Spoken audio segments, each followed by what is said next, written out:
Donc, donc, je disais que j'étais conteur. Ça va? Alors, donc, et pour commencer à faire un lien, je vais vous raconter une courte histoire.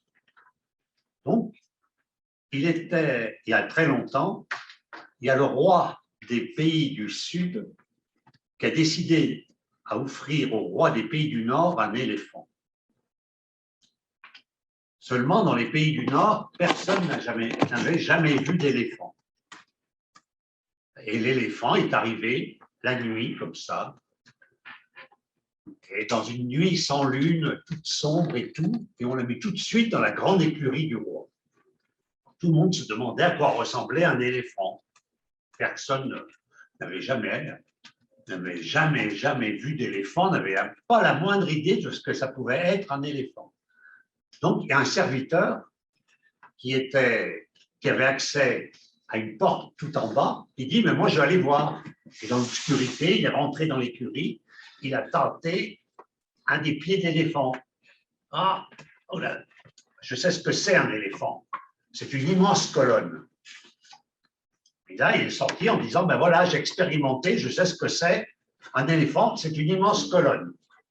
Et puis, il y avait un petit seigneur qui avait accès à une galerie un peu plus haut. Il est rentré dans la noire, dans la nuit. Il a tâté dans le noir, il a trouvé les oreilles de l'éléphant. Ouh là là, mais c'est des feuilles de chou, ça. Non, mais je sais ce que c'est qu'un éléphant. C'est un immense chou. Puis il est sorti en disant, ben voilà, j'ai expérimenté, un éléphant, ça ressemble à un énorme chou. Et un grand seigneur qui, lui, avait accès à une galerie encore plus haut, il est rentré et il a tâté dans le noir et il a vu la trompe de l'éléphant. Puis il a dit, ah ben, c'est un serpent. Ah ben, je sais ce que c'est qu'un éléphant. C'est un immense serpent. Et il est sorti. Et les trois, ben, ils se sont disputés parce que chacun disait, avec un protocole expérimental super efficace, ben, je sais ce que c'est qu'un éléphant, c'est un chou. Non, c'est une colonne. Non, c'est un serpent. Et en fait, ils ont petit à petit, ils ont dialogué, ils ont échangé et ils ont pu un peu plus cerner ce que ça pouvait être un éléphant. Voilà. Voilà pour l'histoire. Donc, c'était pour introduire un peu cet atelier. Donc, il y aura trois intervenants. Alors, je ne sais pas qui sera le chou, qui sera la colonne et qui sera le serpent, mais voilà. Donc, il y a déjà avec nos amis là-bas du Maroc, et puis il y a aussi d'autres personnes qui sont un peu plus loin. Donc, on va déjà, avec Sandrine Amaré et puis toutes les personnes là qui sont au Maroc, qui vont intervenir sur justement sur le problème de l'accompagnement par rapport à un milieu social différent et des structures sociales et qu'est-ce que ça peut, comment on peut articuler tout ça par rapport à nous vus d'ici, eux vus de là-bas et comment on peut confronter tout ça. Et puis, alors après, il y a Laetitia, voilà, qui nous parlera de autonomie, mais comment accompagner vers l'autonomie, mais quelles autonomies? Il y a avec autonomie, même peut-être avec un S, et puis comment arriver comment trouver sans contraindre, comment accompagner un peu sans contraindre, et tout ce délicat équilibre dont on a parlé un peu ce matin dans les interventions. Et puis Arnaud, qui nous parlera justement qu'au niveau des réalités, on est chacun dans une réalité un peu différente, comment aller vers la réalité de l'autre pour accompagner un peu comme Don Quichotte, donc comme Sancho Panza accompagne Don Quichotte sur des chemins et comment arriver à coordonner toutes ces réalités pour arriver quand même à avancer. J'ai oublié donc la co-animatrice qui est avec moi, voilà, Chloé. Donc, moi qui vais avoir le mauvais rôle, hein, c'est moi qui vais vous dire, là, il faut arrêter. Voilà. D'ailleurs, j'en suis où du temps? Alors là, il faut… Voilà. Juste une petite précision, c'est voilà, c'est 7 minutes hein, parce que justement, le but en fait hein, de cet atelier, c'est de discuter après collectivement. Donc, 7 minutes de présentation individuelle. Pardon, excusez-moi. Non. Et le troisième co-animateur n'est pas arrivé? Non. Silence. Non. Est-ce que, peut-être j'ai pas entendu, Elisabeth Leprel aussi, elle est là avec nous à distance. Ah. Donc, ça fera 4 interventions. Ouais. D'accord. Parfait. Ah, j'ai pas entendu ça. D'accord. Bonjour, je ne vous en veux pas. On va commencer par Sandrine. Ouais. Et puis Sandrine, et puis toutes les personnes qui sont là-bas. C'est un peu gênant, regarde, la caméra est là, mais les images sont là-bas. Bonjour à tous. Je suis donc Sandrine Amaré, docteur en sciences de l'éducation, directrice de la formation supérieure et la recherche à Océlia Santé Sociale, organisme de formation d'intervention sociale qui a 3 campus, Lyon, Valence, Grenoble, et membre du collectif Soif de connaissances. Ceux qui connaissent. J'interviens, moi je ne vais pas parler longtemps, je fais la jonction entre 2, on va dire, collectifs. À la fois le collectif qui va se présenter, l'équipe de recherche, je laisserai Alvar présenter sur un projet de recherche dans lequel on est financé par la FIRA, Fédération internationale de la recherche appliquée sur le handicap, et où je suis, on va dire, entre guillemets, soutien scientifique, et un autre collectif auquel j'appartiens, on va dire, par la communauté mixte de recherche, par l'intermédiaire du collectif Soif de connaissances.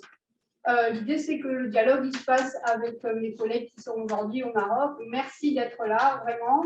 Et je vous laisse la parole. Donc, il y a avec chacun leur statut, on va dire, mais tout ça, co-chercheurs, on va dire. Donc, Alvar, Mounir et Siam. À vous. Je pense qu'Alvar va démarrer. Bonjour, merci Sandrine. Merci à vous. Vous m'entendez? Très bien. Ok, d'abord vous remercier les organisateurs de Confdroit de pouvoir partager ces espaces, puis les féliciter pour le travail qu'ils mènent. Alors, je vais essayer d'être bref.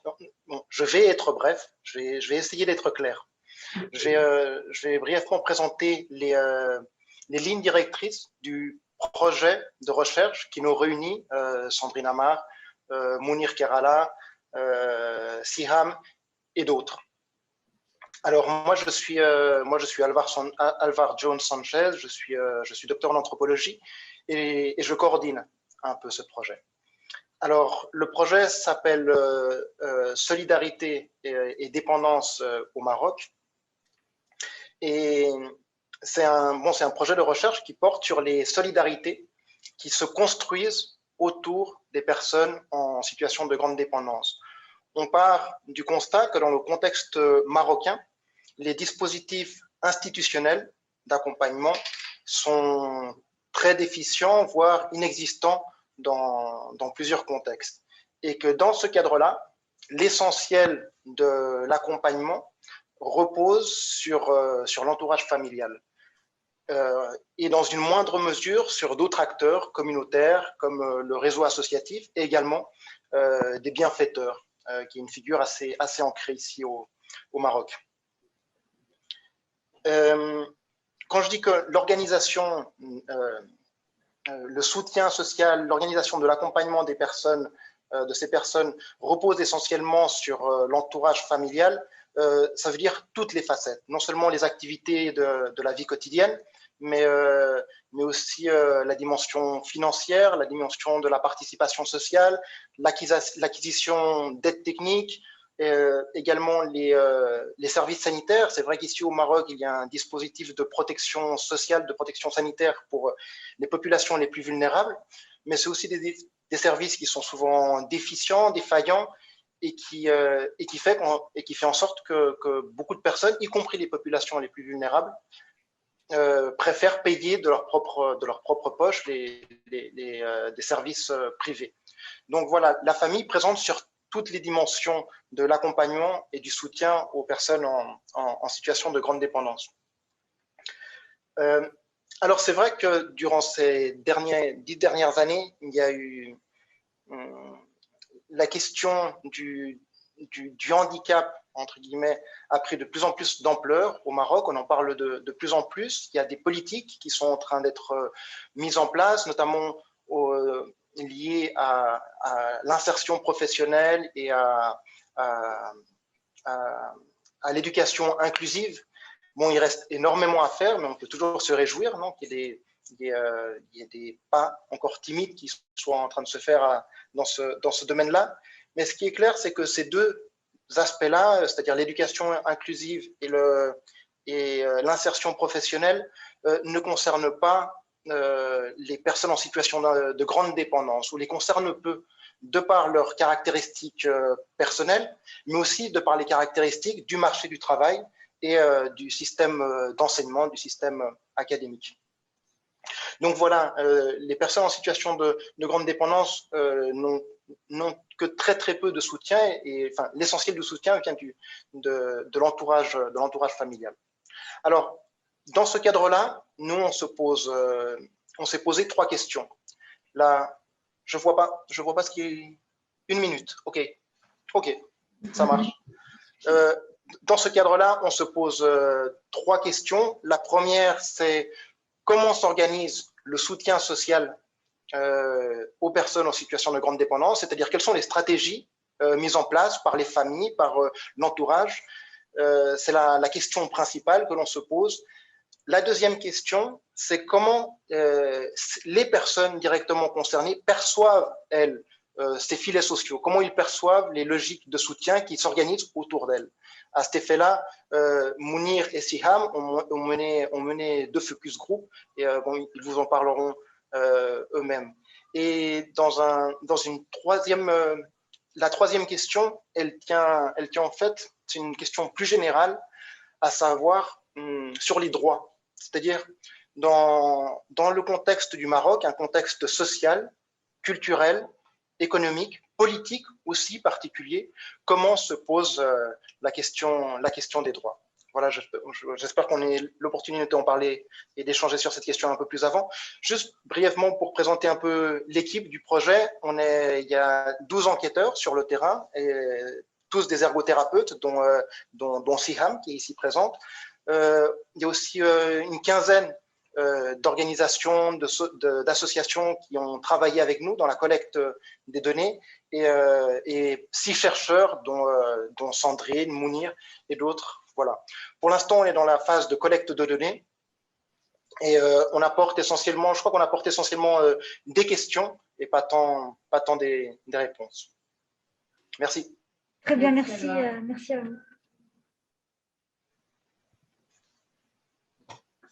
Oui. Mini, tu vas pas. Ok, je te laisse. Ok. Vas-y, Siam. Juste là. Mounir et Siam, ce qu'on va dire, c'est qu'on va laisser la place aux autres intervenants présenter leurs 7 minutes, et après, on reprendra la parole dans le débat, ok? D'accord. Super, merci. Ok. Ok. Mini, tu peux commencer. Non, Vas-y, Siam, tu se lances. Ok. Bon, je pense que j'ai 5 minutes. Bonjour. Siam, tu m'entends?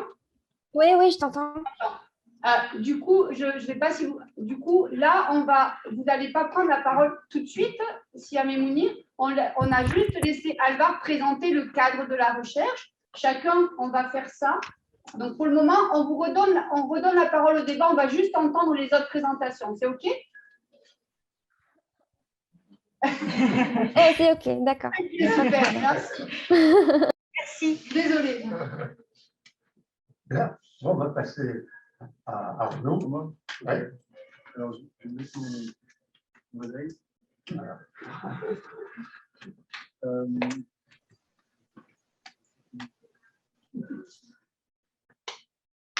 Du coup, moi, je vais vous proposer une communication, ouais, je parle plus fort, que j'ai intitulée donc, les personnes vulnérables et le problème de la réalité. Alors, cette communication, en fait, elle s'inscrit dans un programme de recherche qui s'appelle Accès Droit, qui est assez proche de Cap Droit et qui s'intéresse à l'accompagnement des personnes vieillissantes et en perte de capacité.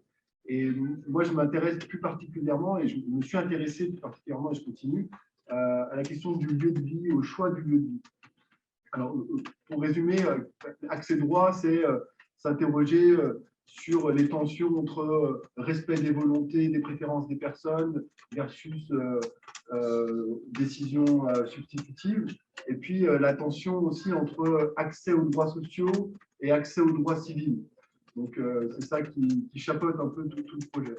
Alors, du coup, pour étudier ça, je suis allé enquêter avec une association de médiation où des infirmières en fait, font de la médiation avec des personnes qui sont signalées dans des résidences sociales à Doma.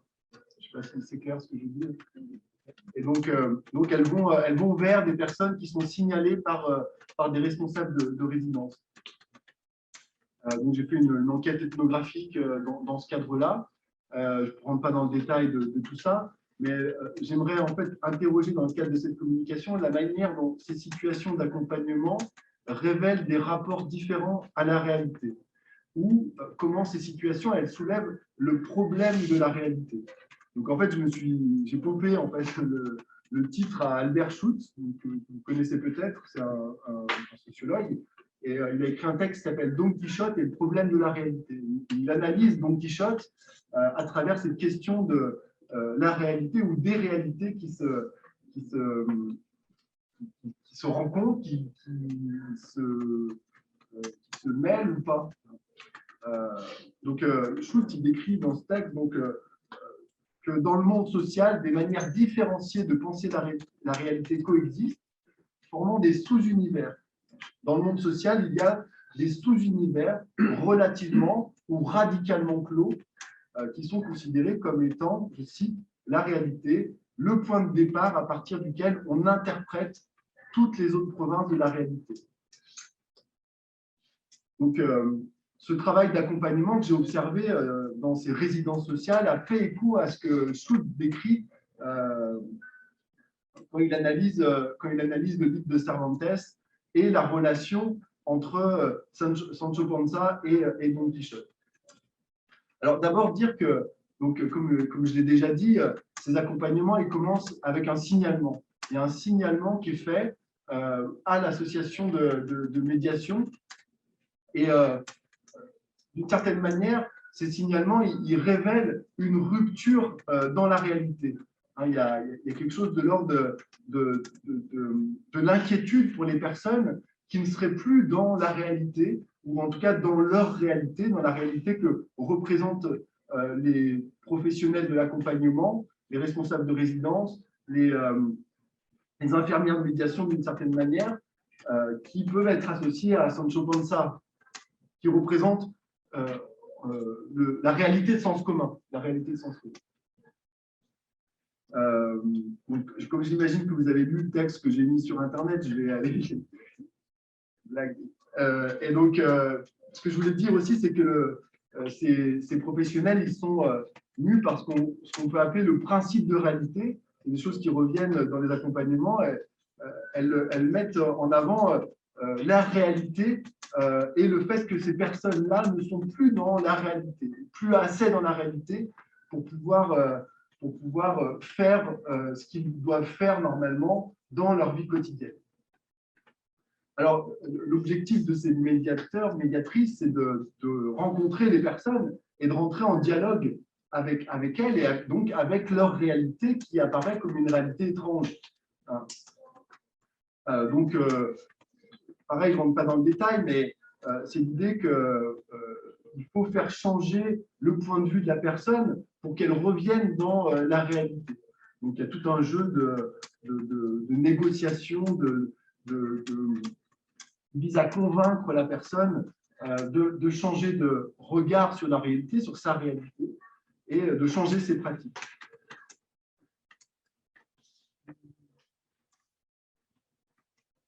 Alors là, du coup, je reviens au livre de Schultz, il dit mais voilà, son monde privé à Don Quichotte entretient des relations avec le monde de ses semblables, et tout le monde doit alors faire face aux conflits émergents entre les schèmes incompatibles prévalent dans chacun d'entre eux.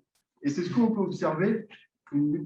C'est qu'il y a beaucoup de situations que vous pourrez lire en lisant le texte sur Internet qui montrent justement cette impossibilité parfois de communiquer entre ces professionnels et ces personnes potentiellement accompagnables qui ne sont pas a priori.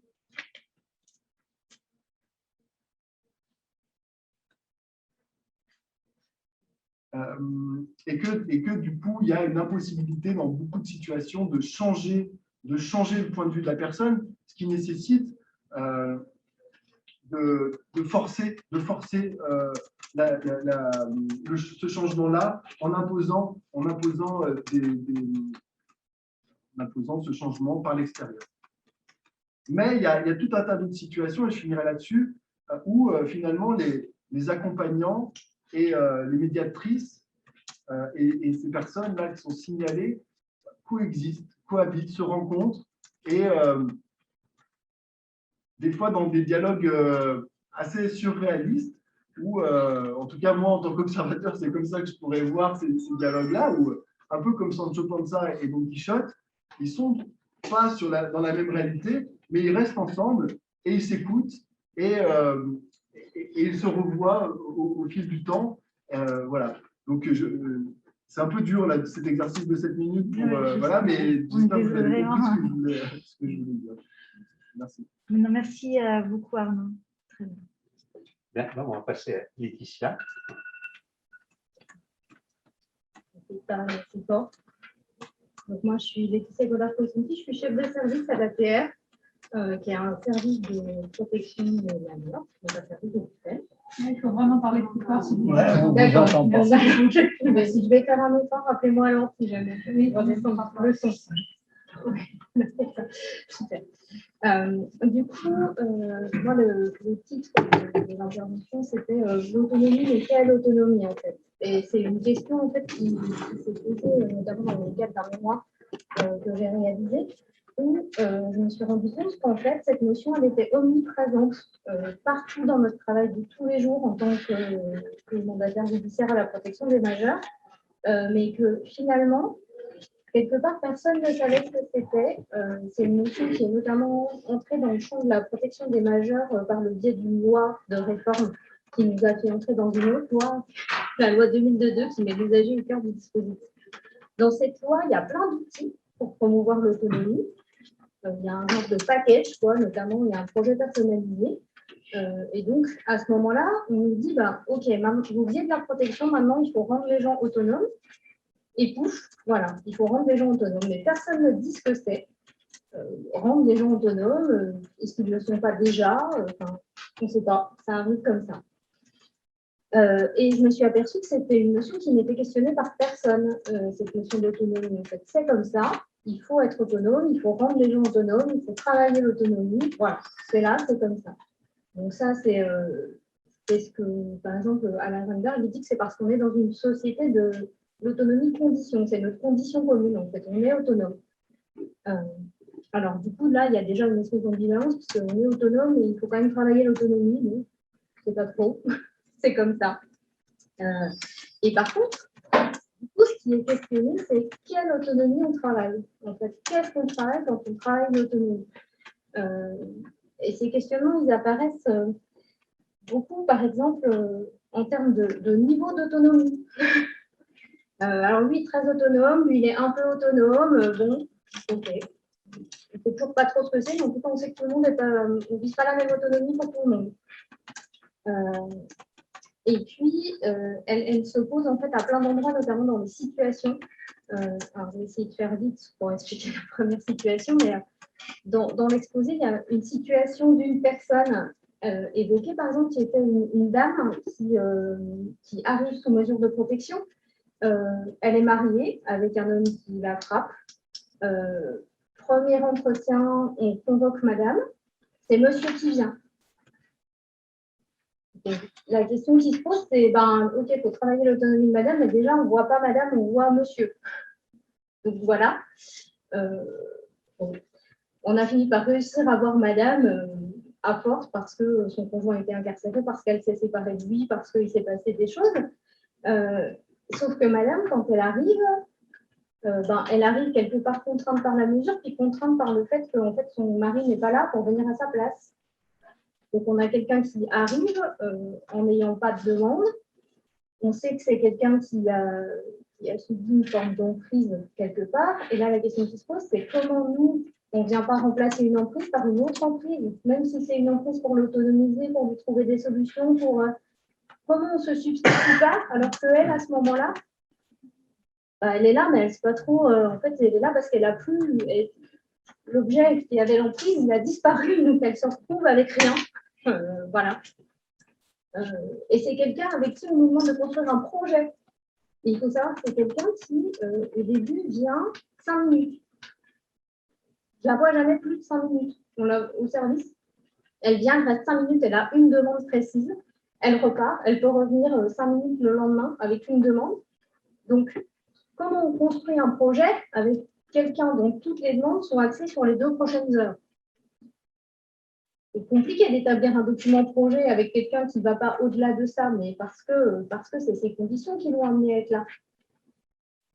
Donc là aussi, comment on change les conditions pour peut-être lui permettre de dépasser cette projection à 2 heures, comprendre ce qu'elle veut.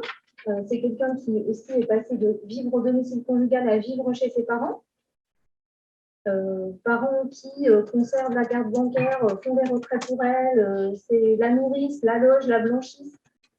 Donc, on ne sait rien de ses capacités d'autonomie réelle. Elle n'est pas capable de dire. Elle dit « je veux partir », mais elle ne dit pas où. Bon, tout est à construire. Tout est à construire, encore une fois, sans se substituer à elle et en essayant de faire émerger une volonté d'autonomie chez elle, en présumant que c'est ça qui est bien. Voilà, là, il y a beaucoup de questions dans cette situation. Et puis, on a une deuxième situation où, en fait, ce qui s'est posé, c'est la question aussi des champs d'autonomie. Puisqu'on a une personne qui arrive et qui est très autonome dans certains domaines, notamment des domaines qui touchent à notre intervention. C'est quelqu'un qui est très autonome dans la gestion administrative, tout ça, il n'y a pas de souci. Par contre, elle a un gros problème de gestion financière. Et en même temps, elle est dans une situation financière catastrophique. Et là, la question qui se pose, c'est est-ce qu'elle n'est pas autonome financièrement parce que la situation est tellement compliquée que ça ne lui permet pas d'être en autonomie? Ou est-ce que c'est une incapacité, vraiment une vraie incapacité à gérer sa situation financière? Si elle était dans une situation meilleure, est-ce que finalement, elle n'y arriverait pas? Voilà. Merci. Merci. Bien. Merci. Voilà pour ces échanges. C'est transmission plutôt. Là, on va passer plutôt aux échanges. Non, alors, il y a une autre intervention. Ah oui, c'est vrai, pardon.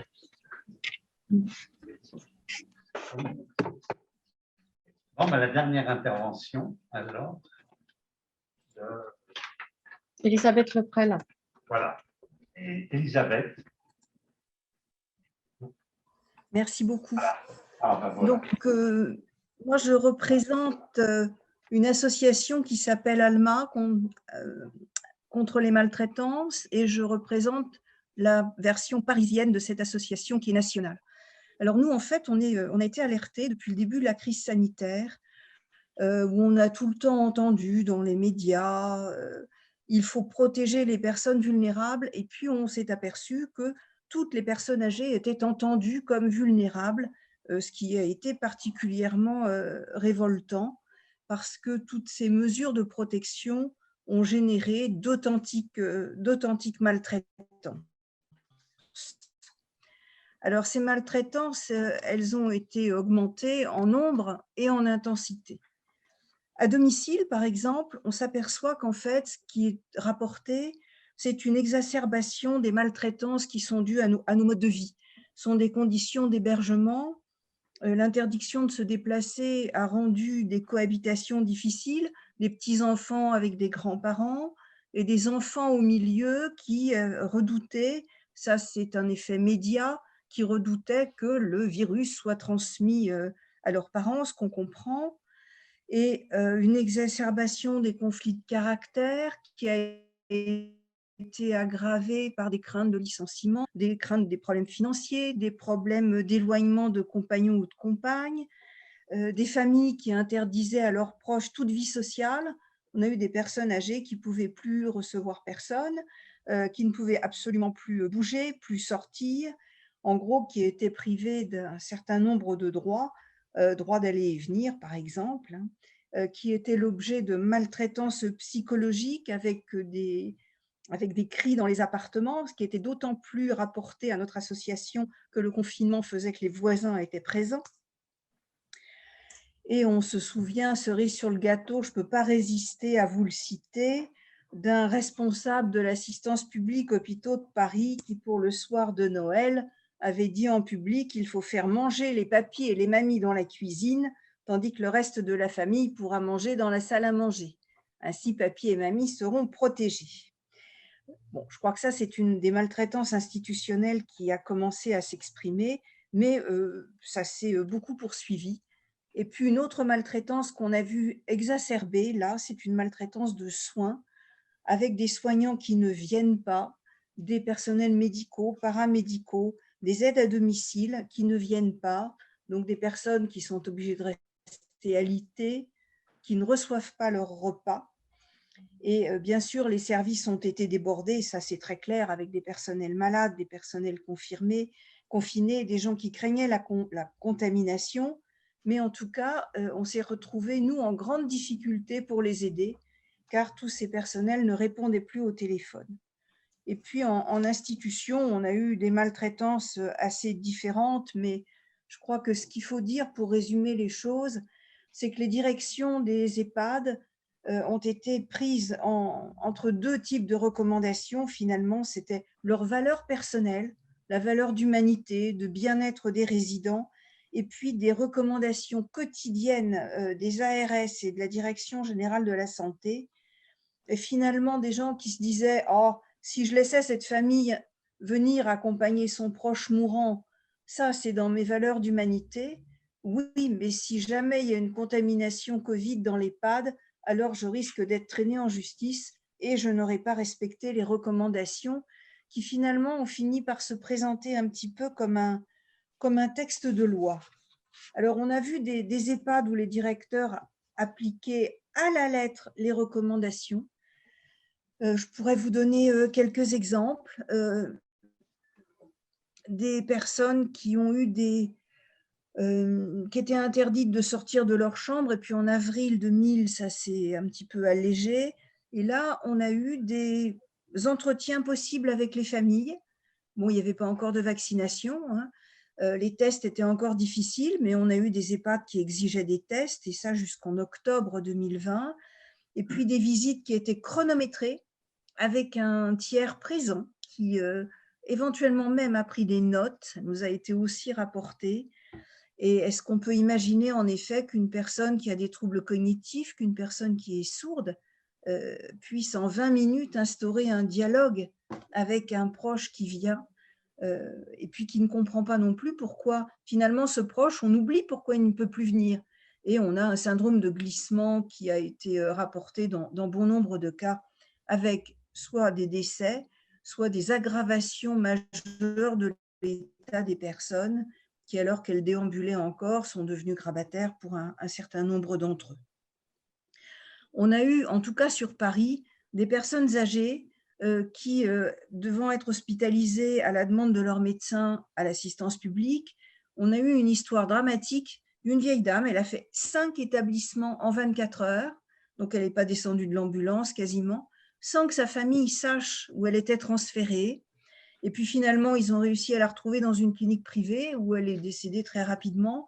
Et quand ils sont allés se plaindre à l'hôpital, eh bien, on les a menacés de porter plainte pour harcèlement. Voilà, donc il y a eu tout un tas comme ça de règles qui n'ont pas été respectées. Et on pourrait dire aussi, mais là, on rentrerait dans des choses très, très longues. D'accord, j'ai fini. Ce sont les non-respects des rituels culturels et cultuels lors des décès, qui vont sûrement entraîner des conséquences psychologiques absolument majeures et dramatiques.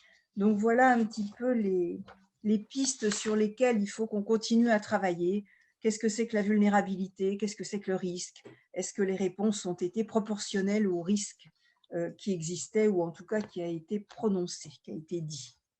Voilà, merci. Merci à vous. Merci. Excusez-moi de vous avoir oublié.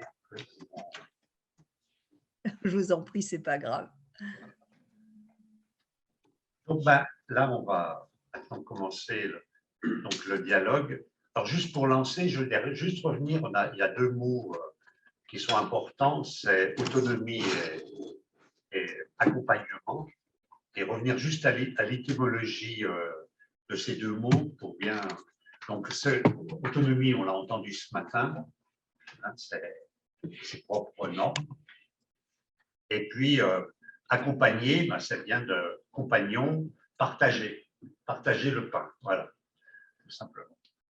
Voilà, donc, on peut lancer le débat. Donc, au niveau déjà, s'il y a des questions déjà, est-ce qu'il y a déjà des questions plus techniques, si vous n'avez pas bien compris une intervention ou pas, des choses des éclaircissements sur les interventions. Je m'adresse aussi aux personnes qui sont en visioconférence.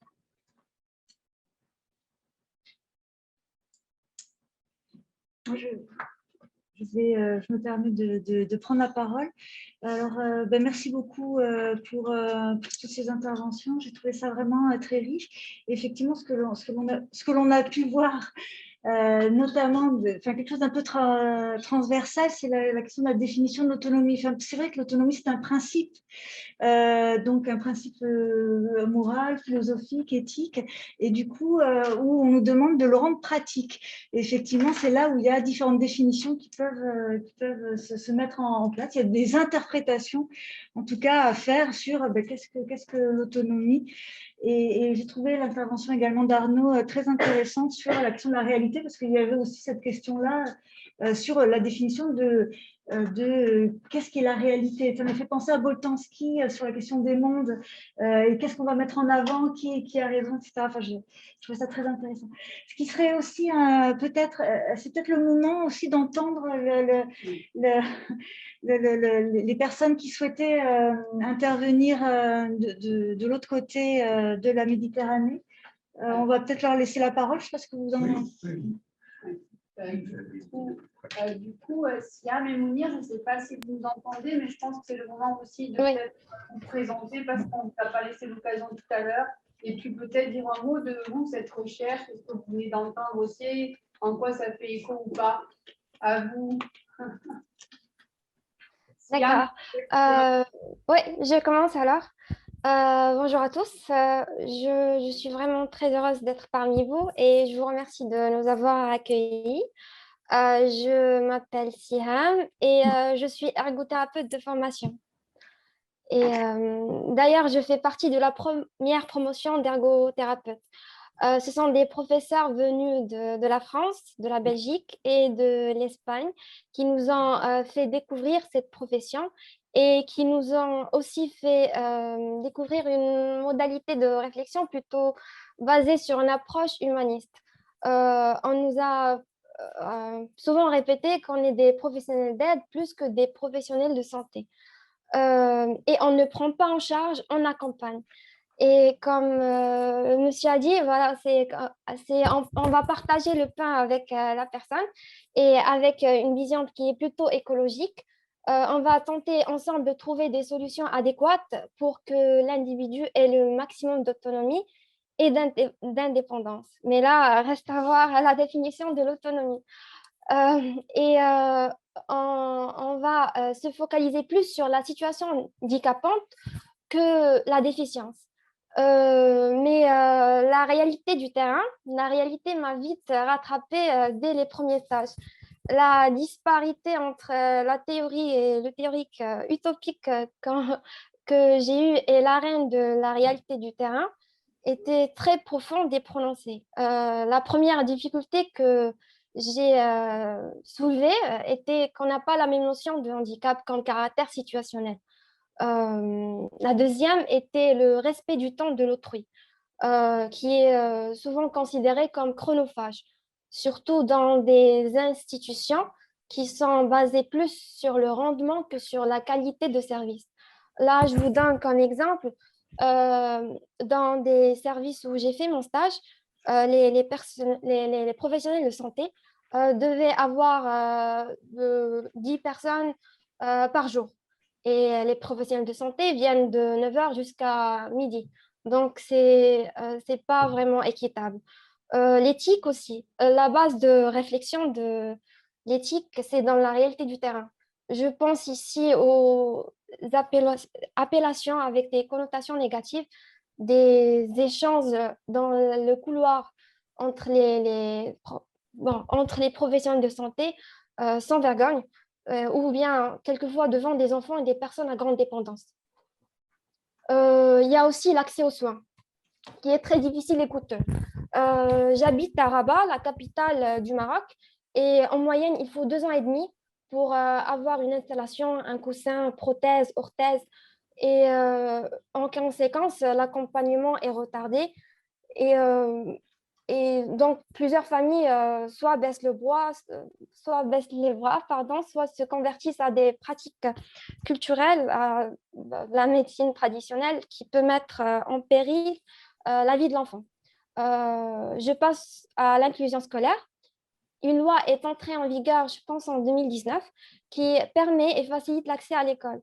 Mais là, on se retrouve avec des enseignants qui ne sont pas formés pour accompagner des enfants en situation de handicap, l'inaccessibilité physique des établissements, les attitudes négatives envers cette frange de population entre les différents camarades de classe, et la famille aussi qui peut être source d'obstacles et qui peut contester cette inclusion scolaire. Et selon les questionnaires, c'était plus les papas qui ne croyaient pas à l'importance de l'éducation et ne voient pas leur enfant au-delà de leur déficience. Après, on a l'accès à une activité productive. Le projet individualisé est d'office compromis quand on ne prend pas en compte le choix de la personne concernée. On lui donne des propositions qui sont cataloguées et stigmatisantes. On a aussi l'environnement physique qui n'est pas adapté. Dans plusieurs stages que j'ai faits qui visaient l'insertion socio-professionnelle, les éducateurs spécialisés de l'atelier ne voulaient pas utiliser des aides techniques parce que pour eux, c'est l'enfant qui doit s'adapter à l'environnement et pas le contraire. L'environnement social, au travail qui lui est un peu accueillant quand même. Et aussi, il y a la loi. Par exemple, pour les personnes avec une déficience intellectuelle, devant la loi, elles sont considérées comme des mineurs. Et donc, même avec un profil qui est idoine, il va travailler dans le noir. Et là, je vais passer, je ne sais pas combien j'ai encore de temps. Siam, on va je peux je continue. Siam, on va peut-être laisser juste Mounir réagir et puis pour qu'il y ait... D'accord. Merci, Siam. Ok, d'accord. Mounir, est-ce que tu veux réagir? Vous m'entendez et me voir? Oui. Oui, Mounir. D'accord, d'accord. D'ailleurs, dès le départ, je vous demande gentiment de me rajouter 2-3 petites minutes pour pouvoir partager avec vous mes idées parce que j'utilise un lecteur d'écran. Et avec lecteur d'écran, c'est pas évident de tout faire. Donc, je suis Mounir Kharla, je suis doctorant-chercheur en handicapé, en sociologie, et je travaille sur le handicap, sur la construction sociale et politique de l'handicap. Et hier, il y a 2 jours, quand Sandrine m'a envoyé notre présentation, il s'était inscrit sur la présentation, chercheur en situation de handicap, et moi j'ai préféré d'être identifié comme étant chercheur handicapé par une société handicapante. D'ailleurs, pour vous montrer un peu, pour illustrer un peu l'aspect, lorsqu'on a déterminé 5 minutes pour les intervenants, on avait dans le tête quelqu'un qui a tous les moyens, une belle connexion avec son lecteur d'écran, et on a identifié 5 minutes comme si c'est la norme. Or, qu'il y a d'autres paramètres qu'il faut prendre en considération lorsqu'on essaye de normaliser le monde. D'ailleurs, lorsqu'il m'a été demandé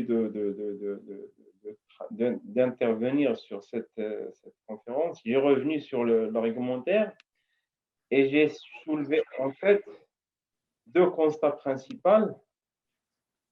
Le premier est lié à, si vous voulez, le paradigme, si vous voulez, ou même l'entrée ontologique de l'argumentaire. Et je me suis posé la question, est-ce que ça nous aide à comprendre la réalité ou la contextualisation de l'handicap dans des sociétés autres que la société française? Et je suppose que l'entrée ontologique et même épistémologique de l'argumentaire ne sert pas vraiment à étudier l'handicap dans des contextes un peu différents. Un constat lié à l'idéologie professionnelle sur laquelle s'appuie l'argumentaire et qui tient en considération l'aspect interactif ou relationnel de l'handicap qui est d'abord inscrit ou, si vous voulez, prescrit par la Convention onisienne et qui est pas forcément qui reflète pas forcément la vie des personnes handicapées, parce que les personnes handicapées et surtout les fondateurs du modèle social, comme il a été établi en 74, il était contre ce lien causal entre la déficience et l'handicap. D'ailleurs, dans ce modèle, on parlait de impairment and disability. L'un est corporel et l'autre est social.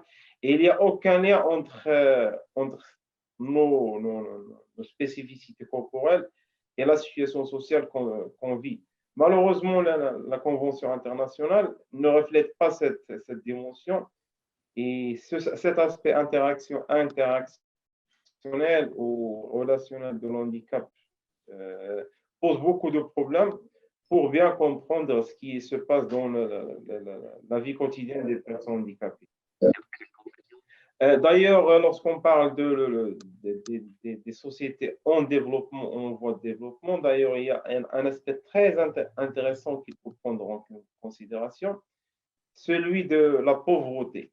Il n'est plus une confession de dire que les sociétés en développement vivent avec, et que les personnes en situation de handicap ou handicapées dans les sociétés en développement vivent dans des conditions de pauvreté très, très, très, très flagrantes. Et non à cause de leur spécificité corporelle, mais à cause de la marginalisation sociale dont ils vivent. D'ailleurs, le corpus qu'on a recueilli lors du focus group, on donne la preuve. La plupart des participants et même les personnes aidantes sont issus de familles très défavorisées et qui vivent dans des conditions de pauvreté très flagrantes.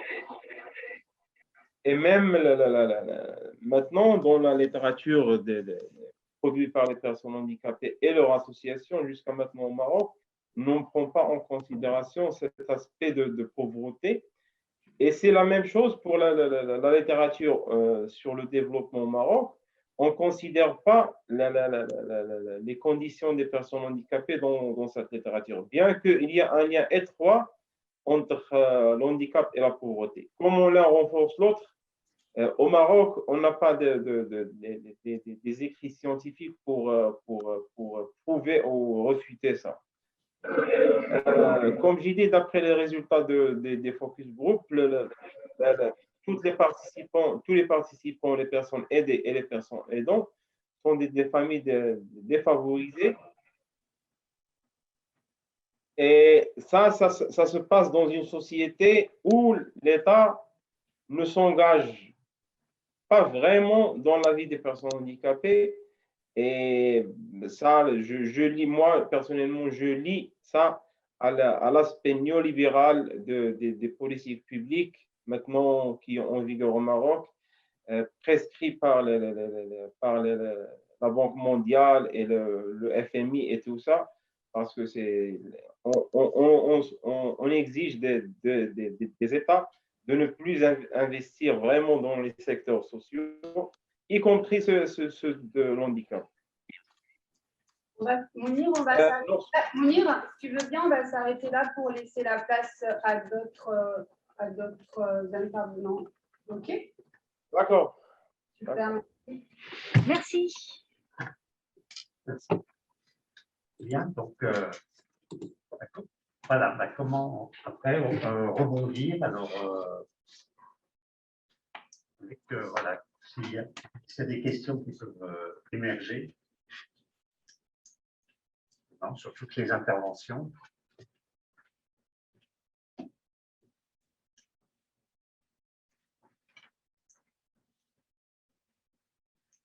Je vais me lancer. Donc, Frédéric de Capacité. Donc, on intervient demain, normalement. Je parle assez fort, c'est... Ouais, c'est bon. On intervient demain. Moi, j'ai deux questions. Une avec les curatelles et les tutelles et les services d'accompagnement, et sur l'esprit d'autonomie et d'accès de vulnérabilité aussi. C'est les deux personnes que j'ai des questions. Alors, la réalité de la curatelle et de l'autonomie en même temps, est-ce que vous avez parce que j'étais sous curatelle, donc je sais par où je suis passé et tout ça, et c'est pas évident parce que des fois, elles ont une vision des choses bien précise, bien ancrée. C'est l'argent, on doit économiser et après on verra ce qu'on peut faire. D'où c'est la question, c'est où est la réalité dans ça en fait. Enfin, la réalité dans le. Est-ce que c'est les textes de loi qui disent qu'il faut économiser avant de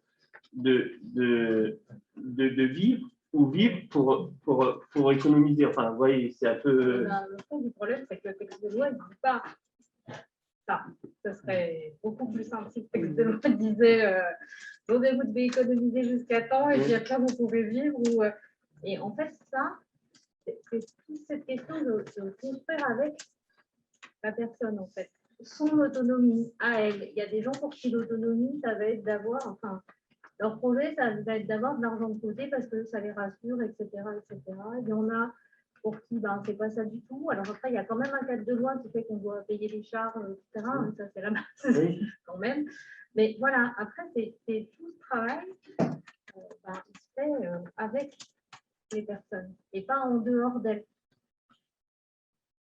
Il doit se faire comme ça. Après, je ne peux pas parler pour tous les curateurs et tous les tuteurs. Je vais me permettre de rebondir. En fait, la loi dit quand même que le curateur doit remettre le reste à vivre. Après, c'est comment on définit le reste à vivre. Est-ce que c'est toute la question en fait. Vous doit être mis à la personne en curatelle. Mais après, toute la question est qu'est-ce que le reste à vivre? Est-ce que si on fait une épargne, une épargne peut être importante pour les projets de vie de la personne. Une épargne peut être importante pour prévoir des vacances. Une épargne peut être importante pour un changement de vie, etc. Donc, après, il y a des projets qui sont construits avec la personne et il y a le budget qui est élaboré avec la personne. Et après, effectivement, il y a aussi des différences de pratiques entre certains professionnels. Il y a certains qui ne pas sur l'épargne parce qu'ils pensent qu'il faut vraiment avoir un petit coussin de sécurité. Et d'autres qui vont mettre un peu moins. Voilà, c'est tout. Ça se fait dans l'échange aussi, dans la discussion et dans les projets avec la personne. Et la deuxième question, c'était pour les personnes en EHPAD. en vous connaissez aussi l'EHPAD? Oui, oui. C'était pour vous, oui, pour vous, oui, en face de moi. Oui. Je ne sais pas si vous avez suivi des personnes en EHPAD, non? Bon, ben, C'est des résidences sociales à Doma, en fait. Donc, je ne sais pas ce que c'est, donc. c'est les anciens foyers sur la côte 3.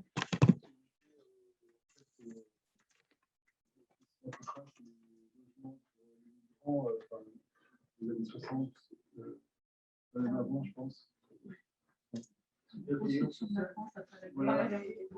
Et voilà. C'est encore en colonie, excusez-moi, en France. Et même pour les travailleurs algériens. Bah, là, en l'occurrence, ce n'est pas des pensions de famille. Voilà. Et donc, non, je n'ai pas vraiment d'enquête dans les EHPAD.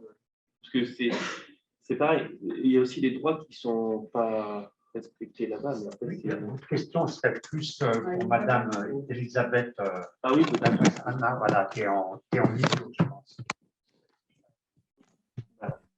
Oui, ben alors je retourne ma question pour Madame Leprel.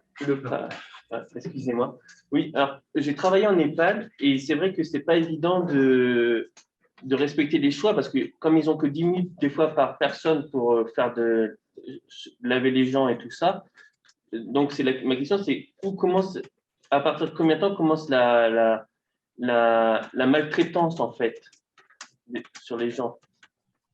Quand on n'a que 10 minutes par exemple pour doucher ou laver une personne, quoi. Oui, alors ma réponse, elle va être peut-être un peu étrange, mais je crois que le temps, c'est un temps qui est vécu. C'est-à-dire, évidemment, pour les soignants, il y a 10 minutes. Mais vous parlez, par exemple, de la douche. La douche, c'est un problème majeur en EHPAD, avec les cultures différentes, avec les histoires différentes. Ma grand-mère, qui serait très vieille, elle ne prenait pas une douche tous les jours, parce qu'à la campagne, il n'y avait pas. Et je pense que c'est là-dessus où il faudrait aussi réfléchir avec les personnes. Il y a un jour où on ne se sent pas propre, il faut qu'on se lave. Il est midi, il est 4 heures de l'après-midi, ça ne change rien. Je pense que c'est un peu là-dessus qu'il faudrait travailler. Bon, après, c'est vrai qu'en EHPAD, il n'y a pas assez de personnel, clairement. Mais je pense qu'il ne faut pas s'enfermer dans des carcans temporels. Il faudrait essayer d'être plus imaginatif. Bon, mais ça, c'est pas simple. C'est pas simple. Et je crois que ça tient beaucoup à l'encadrement et aux directions et au fait qu'aujourd'hui, on fonctionne avec des procédures et des protocoles et on ne fonctionne plus en se rapprochant un petit… C'est comme le problème de l'autonomie, quoi. Qu'est-ce que c'est qu'être autonome? Qu'est-ce que c'est que vouloir ou ne pas vouloir en EHPAD? C'est un petit peu, c'est dans le même champ. Je crois qu'il y a tellement de réponses personnelles qu'en effet, oui, je sais bien que les personnels sont contraints par le temps, mais je pense qu'il faudrait dépasser ça en étant plus imaginatif. Merci de cette réponse. S'il vous plaît, par rapport justement à cette question d'autonomie, et ici au Maroc, j'étais toujours intrigué par cette notion-là, et je me demande si on parle de l'autonomie ou l'interdépendance, parce que même dans la vie quotidienne, les personnes qui n'ont pas des déficiences, ils ne sont pas totalement autonomes. Donc, est-ce qu'on est dans une approche interdépendance ou quoi? Mais il y a une spécificité des sociétés en développement, par exemple le Maroc. Maintenant, si on parle de l'autonomie, est-ce qu'on parle de l'autonomie de la personne aidée ou la personne aidante? Parce qu'au Maroc, lorsque les mamans, par exemple, s'est présentées, ou même les personnes aidantes, il s'est présenté à travers les personnes en dépendance. Donc, cette relation fusionnelle entre les deux, est-ce qu'il est possible de la comprendre, de la décortiquer à travers cette notion d'autonomie?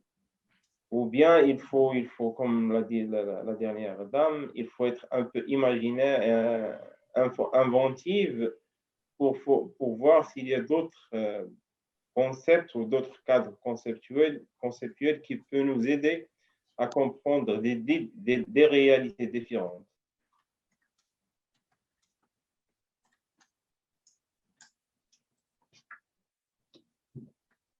Qui veut répondre à ce qu'il avait dit là, sur justement sur quelle autonomie on parle? Moi, je veux bien juste réagir. Je trouve que l'idée de s'interroger sur l'autonomie des aidants, elle est vraiment intéressante parce qu'on parle des 10 minutes, par exemple, pour faire les toilettes.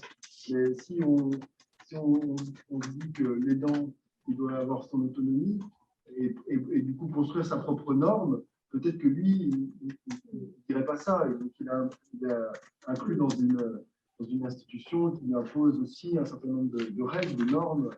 Donc, je trouve que la remarque, elle était vraiment, vraiment intéressante. J'ai une remarque par rapport à une situation que vous avez présentée aussi sur cette personne qui est sous emprise. Je la trouve assez intéressante peut-être à creuser parce que qu'est-ce qu'on fait avec des personnes sous emprise qui reproduisent souvent cette demande ou ce besoin, peut-être malgré elle, hein, et que ça peut mettre les professionnels de l'accompagnement, de la relation d'aide en difficulté. Comment vous faites, vous, avec ça? Du coup, vous en avez un peu parlé. Ou est-ce qu'il y a d'autres situations de ce type-là? Là, du coup, on a construit avec. On a choisi de ne pas suivre la norme, de ne pas projeter à sa place, et d'être très vigilant. Alors, sûrement qu'à des fois, on n'est pas arrivé. On a essayé d'être très vigilant justement à ne pas plaquer des choses, des normes, des envies, et de ne pas la victimiser en disant oh, ben, la pauvre, il faut absolument qu'on fasse pour elle parce qu'elle a une situation terrible. On a pris du temps, on a reçu beaucoup à son rythme à elle, jusqu'à ce qu'elle arrive à faire un peu confiance et puis à dire un peu des choses. Donc, on a essayé d'attraper toutes les petites choses qu'elle pouvait dire à des moments de tout petit bout d'autonomie. Là, il peut y avoir un truc, hop, on y va. Pour qu'elle se rende compte qu'elle pouvait, et en même temps, tout ne dépend pas de nous. Enfin, il y a une période où cette dame elle est retournée au domicile de son conjoint. Nous, on ne peut pas lui dire, mais enfin non, vous étiez en train de sortir de l'entrée, vous y retournez, qu'est-ce que vous faites? Donc il faut aussi faire composer avec ces retours en arrière. Du coup, elle est quand même revenue. Donc on s'est dit aussi qu'elle avait acquis des choses, puisqu'elle était capable d'en ressortir assez rapidement quand même. Voilà, et c'est toujours pas gagné, hein. C'est une construction perpétuelle. Et après, c'est de l'appui sur aussi l'extérieur, c'est développer d'autres liens, d'autres professionnels, d'autres. Ouvrir des opportunités. Ça vous dirait, non, oui, peut-être, on essaie, non, ça va pas, on va essayer ailleurs.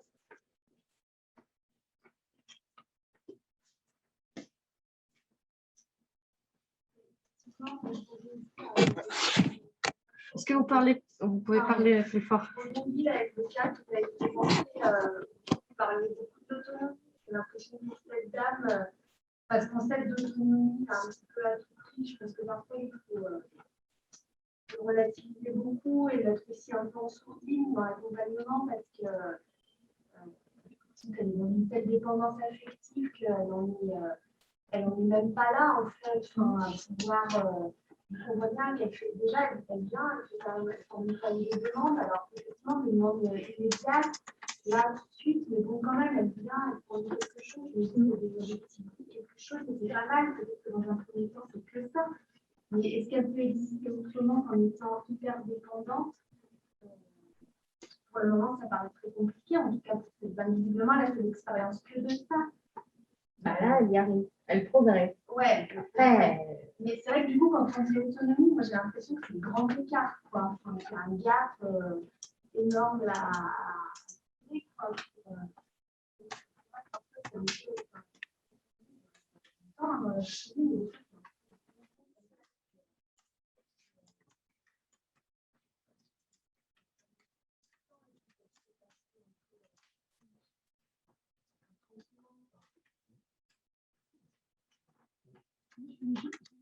si c'est rebondir, mais c'était une réflexion en vous entendant et puis dans d'autres choses que je peux un peu aussi penser à la notion de bien-être pour soi ou de santé. comme une autonomie, mais des autonomies, et on aurait chacun la nôtre dans une singularité. Je ne sais pas, c'est peut-être ça qui arrive dans les accompagnements, c'est que les professionnels sont en train d'accompagner des gens qui ont une autonomie qui est la leur, et ils ont eux-mêmes une représentation, un vécu de leur propre autonomie, et c'est qu'on ne se met pas à la place. Donc, comment réussir à aller justement dans l'accompagnement aux côtés de la personne dans sa singularité. Et c'est vraiment quelque chose, justement, sans avoir cette méthode, ces impositions du pouvoir politique, notre représentation commune, je ne sais même pas s'il y en a une. Et je trouve ça vraiment, c'est un travail d'équilibre qui est, on le voit là dans les exemples, c'était ni une question, c'était juste un commentaire. Et moi, ça me fait beaucoup repenser à la notion de bien-être aussi, parce que dans le sens avoir sa santé, c'est ma santé, mon bien-être à moi, il est comme aucun de votre bien-être à chacun d'entre nous ici. J'ai l'impression que l'autonomie devrait être déclinée au pluriel, en fait. On va arrêter de dire l'autonomie en soi, c'est les autonomies, mon autonomie, avoir quelque chose de beaucoup plus situé, beaucoup plus ancré dans le ressenti, l'intuition, le vécu, l'action et la pensée des gens, leur imaginaire. Ah oui, vous avez parlé. Ah, Claire, du coup, je voulais revenir aussi sur cette question de l'autonomie qui, pour moi, ne doit pas être quelque chose où on dit cette dame, elle n'en est pas là, on va l'accueillir telle qu'elle et laisser de côté cette autonomie qui serait un peu utopique, mais plutôt comme, je ne sais pas qui disait ce matin, mais que même une personne qui pourrait être très dépendante, ne pas parler, l'autonomie, ça va être aussi la direction ou le sentiment qu'on va mettre dans la façon dont on va l'aborder. Et de garder toujours en tête qu'on peut essayer de l'amener à faire un choix, à s'alimenter ou un café, enfin des choses très minimes au quotidien. Et là, tout de suite, il y a plein de possibles, plutôt que de se dire on y est très loin. Elle vient d'elle-même. Bon, c'est déjà, tout ça, c'est des. Moi, je reste beaucoup sur les microscopiques choix du quotidien. Et c'est ça qu'on impulse. Et puis, on peut arriver très loin derrière. Mais offrir des situations où la personne va prendre une décision qui va changer le cours des choses, mais juste de notre petit accompagnement, juste de la douche qu'on va faire. Ce que la dame disait, est-ce qu'on l'a fait à midi ou 16h? Si on avait ce luxe-là, ça serait déjà super. Et peut-être qu'on peut la faire participer, même une personne qui ne parlerait pas, mais l'accompagner dans ce geste-là qui doit être très mécanique, etc. Mais c'est une ligne qui nous anime plutôt que. C'est vrai que ça peut être un peu trop grand et on pourrait s'y noyer aussi quand on sait qu'il y a trop à faire. Mais... Là, il y avait. Voilà, oui. Allez-y. Oui, c'est moi. Oui, moi je trouvais ça assez intéressant ce qui a été dit sur la question de de réfléchir ensemble aussi l'autonomie de la personne et l'autonomie de la personne aidante, de la personne qui soutient, qui accompagne, les droits des uns et les droits des autres. Ici, on se trouve dans un contexte où il n'y a pas d'accompagnement institutionnel, où il est très déficient et en fin de compte, où la situation de vulnérabilité de la personne est souvent intimement liée avec la situation de vulnérabilité des personnes aidantes, des personnes qui l'entourent. Donc, il y a peut-être aussi à penser les choses un peu différemment. Ici, au Maroc, on est en train de... Il y a cette réflexion sur l'approche personnalisée, centrée sur la personne dont on parle de plus en plus, notamment au niveau des associations, des pouvoirs publics, et puis on peut s'en réjouir, mais ça pose aussi un certain nombre de questions. Et lorsqu'on réfléchit à la vulnérabilité, pas en termes seulement comme une caractéristique individuelle, mais aussi comme une caractéristique qui peut caractériser un groupe, une famille, est-ce que l'intervention, elle ne doit pas seulement se centrer sur la personne, mais aussi s'ouvrir au groupe?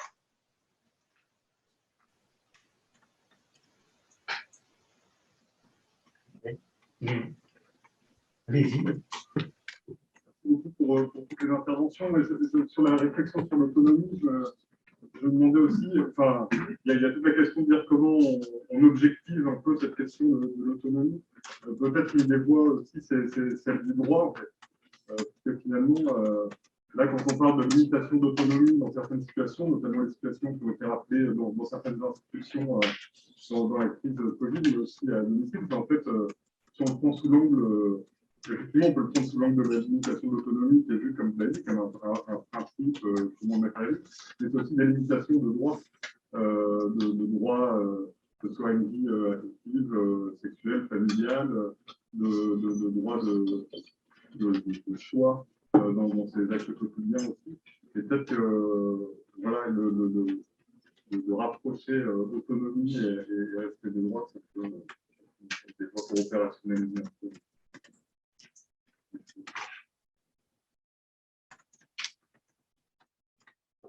Excusez-moi, est-ce que je peux intervenir? Allez-y. Bonjour. Alors moi, je voulais rebondir sur ce que vient de dire Alva au sujet du fait que la situation de vulnérabilité des personnes aidées est souvent liée à la vulnérabilité des personnes aidantes. C'est vrai au Maroc, mais c'est très vrai en France aussi, il me semble. Parce que quand on voit toutes les démarches administratives que requiert l'accompagnement d'une personne en situation de handicap, aujourd'hui, ça semble extrêmement compliqué aux personnes les plus vulnérables, justement, d'assurer un accompagnement convenable. Et c'est pour ça qu'on voit bien que ce sont souvent les familles, il faut dire les choses aussi, les familles les plus aisées, les familles avec le plus de disponibilité, avec le plus de moyens, qui obtiennent les orientations qu'ils souhaitent pour les personnes en situation de handicap, les accompagnements dont elles auront besoin dans le cadre justement de leur scolarité et parvenir à une autonomie. Mais même là, je trouve que la question de l'autonomie en France est très liée, pour les personnes aidées, est très liée à l'autonomie des personnes aidantes. Est-ce que je peux intervenir aussi? Oui, allez-y. Vous savez que depuis 2005-2006, lorsque le débat au Maroc sur la Convention internationale était virulent, et avec l'instauration si vous voulez, l'arrivée des organismes internationaux qui travaillent dans le champ au Maroc, c'était avec le HI par exemple, ou avec cette notion de la réhabilitation, la réhabilité à base communautaire. Au Maroc, on commençait à parler du projet personnalisé pour pouvoir capaciter les personnes handicapées à mener une vie autonome. Mais malheureusement, cette notion de projet personnalisé se trouve concentrée sur les aspects médicaux de handicap et au détriment des aspects sociaux, si vous voulez, structurels et environnementaux qui engendrent ou qui créent vraiment la situation de handicap. Donc, cette notion a été beaucoup développée au Maroc, mais sans pouvoir réfléchir sur les aspects philosophiques du concept même. Mais aussi, si on veut parler de le projet personnalisé de la personne handicapée, il faut aussi penser au projet de vie personnalisé de la maman aidante, ou même parfois du frère, par exemple, mineur. Au Maroc, on a un phénomène qui est peu considéré au Maroc, il est invisible, c'est les jeunes aidants. Les personnes qui ont entre l'âge de 9 ans et 15 ans et qui ont en constante relation avec les personnes âgées ou personnes handicapées en grande dépendance, mais personne ne parle d'eux. Et parfois, on se trouve que, surtout les femmes, les jeunes filles, ils devraient quitter l'école pour s'occuper de quelqu'un de la famille qui est en situation de grande dépendance, qui est quelqu'un qui est âgé. Donc, ces dimensions-là, ces dimensions sont très peu analysées dans le contexte marocain. Et je crois, pour moi, si on veut les considérer, il faut développer peut-être des outils théoriques plus adaptés au contexte du pays du Sud.